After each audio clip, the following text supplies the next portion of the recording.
Hello and welcome to an unboxing video. This time from Fairyloot. And this is the Fairyloot book for June. Now, Fairyloot's book last month in May was The Knight and the Moth, and I actually read that one. If you've been watching my channel for any length of time, you will know that I get a few book boxes, and do I read all of them? No, because it's impossible, along with all the rest of the books that I want to read, not to mention all the acts I sign up for. All my own fault, we'll get there. But that one I actually read, and it was alright. You can see my review video of The Knight and the Moth somewhere up here, and linked in the description down below. Now, I did sell my copy of The Knight of the Moth from Fairyloot simply because I preferred the Waterstones version. The pastel colours, bright, fluffy, it just wasn't doing it for me.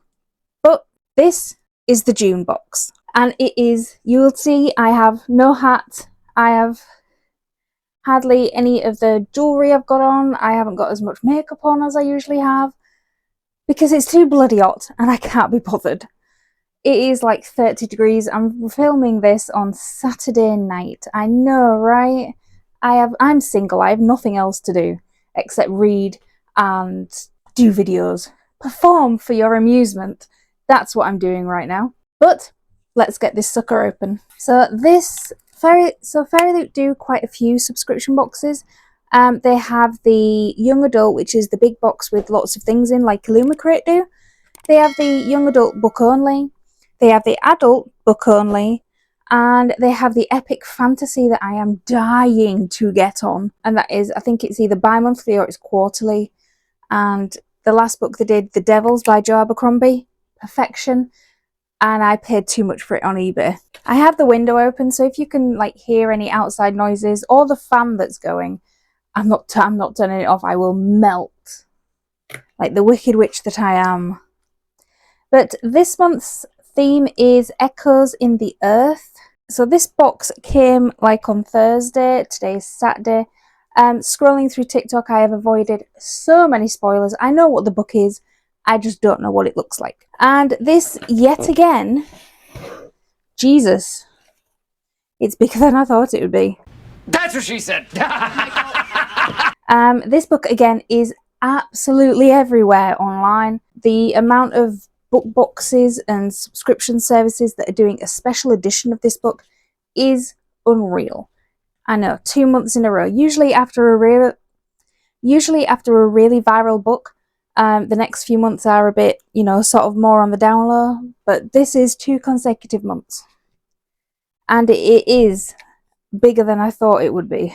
So right away we have a block black sprayed edge. Now, sometimes they do the wraparounds, and I do like their pouch that says happy reading. Da, da, da, da, da, da. Whee! Oh, it's dark. See, I got rid of The Knight and the Moth because it was too pastel. This is Bury Our Bones in the Midnight Soil by V.E. Schwab, and it is dark. Not a pastel colour to be seen, and I like it like that. Yeah, it does have copper foiling, which I do prefer above silver and gold any day. And the title is silver foiling, but I do love the copper. And I love that the rose is bleeding. It's really, really nice. So this is what the book looks like. And we go around and around. And we get this on the back. Fairyloot books annoy me because most of them do have the dreaded barcode on the back. I don't understand why a special edition book box has to have a barcode on. It swings and roundabouts whether they do or they don't. Things like the Butterfly Book Club that you can see on my second shelf down here, they never have a barcode on. The Page and Wick books over here, it's a toss-up whether they do.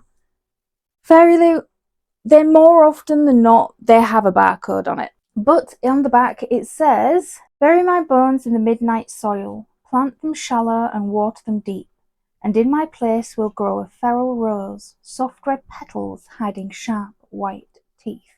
Oh, sounds like just my kind of thing. And the sprayed edges do reflect what this cover looks like. And these are the sprayed edges.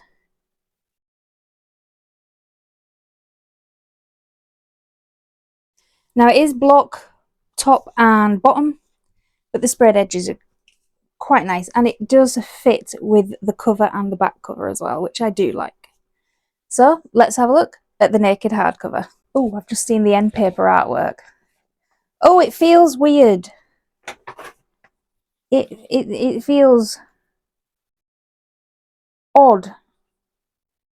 So this is the hardback case, and it feels soft.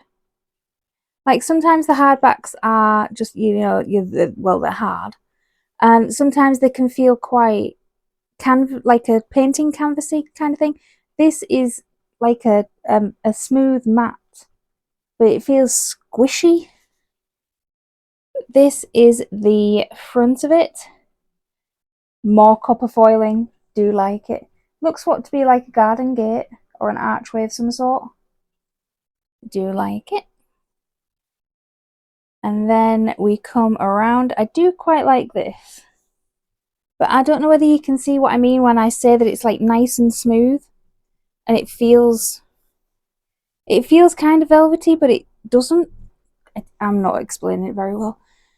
But this is what is on the back. The quote is the same as what was on the sleeve. Jesus, it's warm. All right, my brain cells are just skyboshed, and I keep getting notifications on my phone from the dating app I'm on. So I will edit that bit out probably, but let's have a look at the interior artwork. So I do like the interior artwork. It's soft, it's nice, it's kind of ethereal even. And again, we do have the copper foiling accents. The same on the back. No, it is different. It is different on the back in kind of still that ethereal feeling, but it seems to be in a more of a modern setting than it does on the front. Whereas this seems quite fairy tale-esque. This seems quite modern. Not a debut novel, as she does have all these other books as well. And I do like the attention to detail. I know you can't see it very well because I'm not going to really like hammer it down. But there's so much like attention to detail with the artwork in this. It's cracking. We do like it when the sprayed edges crack. And we do have an author letter with a digital signature on it. Now, I don't think that an author letter counts as being signed by the author. Some people disagree. I'd say that it doesn't. And then it goes straight into the book with more of this artwork. So let's see if I can... I keep forgetting, I've got my little a little friend that I'm trying out this little microphone on here. You can't really hear the cracking of the edges, but I can hear it. Oh! Forget, sometimes with Fairyloot, this is the cover... Oh dear. This is the cover that I've shown you. And I do forget with Fairyloot that sometimes they do the reversible dust jackets. That's what it is, a dust jacket, not a sleeve. Jesus. And this is the standard cover, which you can see when I pop it up there somewhere. But this is what the standard cover looks like. I've seen it on Waterstones and the cover just didn't pull me in. But if it had been this cover, then it would be pre-ordered already. So I am definitely keeping it this way around. I keep having to listen. I've got the window open because I keep having to listen because I've got a takeaway on the way. Because I can't be asked to cook anything. And the sandwich just doesn't seem to be able to cut it. But let's have a look at what the blurb sounds like. Now, I haven't actually read the blurb for this book, or I've seen it about a bit online, but I haven't actually gone to see what it's all about. I'm probably still reeling from giving The Night and the Moth two stars when everybody's like giving it 5 and praising it to the skies. So, the blurb for this one is... This is a story about hunger. 1532, Santo Domingo de la Calzada.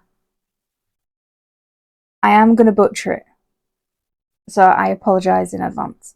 A young girl grows up wild and wily, and Maria knows she can only ever be a pawn in men's games. So when an alluring stranger offers an alternative path, Maria makes a desperate choice. A story about love, 1827, London. A young woman lives a cloistered life on her family's estate until a moment of forbidden intimacy sees her shipped off to London. Once there, a beautiful widow offers Charlotte her freedom, but at what cost? A story about rage, 2019, Boston. College was supposed to be a fresh start. That's why Alice moved halfway across the world. Then an out-of-character one-night stand leaves her questioning everything. Alice throws herself into the hunt for answers and revenge. This is a story about life, how it ends and how it starts again. Oh, now there's so many possibilities with that. Reincarnation, black magic, so many. Now, how many pages is this thing? Because, like I said, it is bigger than the ones we've had so far this year. It is just over... It is 535 pages. It's chunkier than the ones we usually get, which are just sort of like 300. Not counting them ones because they're the broken binding ones, but the Fairyloot ones are usually a bit, thinner. This one's a bit more girthy and it's got weight to it. You could use this thing as a weapon. Not that I would, because it's pretty. But if the moment arose, books are the hidden weapons of the household. But if you've had this box, please let me know what you think down in the comment section below. And if you've read this book, no spoilers, but kind of give me your outlining thinkings. And keep reading. And drink loads of water, especially in this heat. Keep hydrated.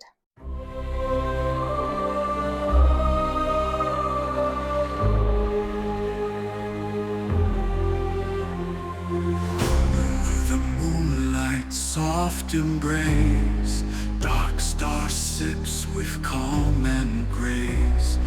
Wine flows like whispers, secrets told in the night where dreams unfold.